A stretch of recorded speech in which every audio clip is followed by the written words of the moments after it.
টুনটুন নামের ছোট্ট ছেলেটি খুব দুষ্টু। সারা দিন গ্রামের ভেতর দৌড়াদৌড়ি করে আর মজা করে। একদিন সে মাঠের পাশে এক অদ্ভুত আম গাছ দেখতে পেল। গাছটিতে ঝুলছে একেবারে সোনালি রঙের চকচকে আম। টুনটুন লাফিয়ে লাফিয়ে বলল, এই আম তো আমি খেতেই হব।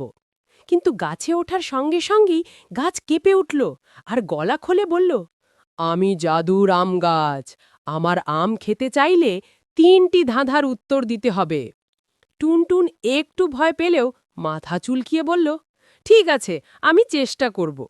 প্রথম ধাঁধা, যে বস্তু দিনে থাকে না, রাতে আসে, আবার সকালে হারিয়ে যায়, সেটা কি? টুনটুন চট করে বলল, চাঁদ। দ্বিতীয় ধাঁধা, যত বেশি দাও তত বেশি কমে যায়, সেটা কি? টুনটুন একটু ভেবে বলল, সময়। তৃতীয় ধাঁধা ছিল সবচেয়ে কঠিন, যে জিনিস ভাগ করলে আরও বেড়ে যায়, সেটা কি? টুনটুন হেসে বলল, ভালোবাসা। গাছ খুশি হয়ে হাসল, তুমি খুব বুদ্ধিমান, এখন তুমি আমার সোনালি আম খেতে পারো। টুনটুন এক কামড় দিতেই জাদুর মতো তার চোখ গোল হয়ে গেল।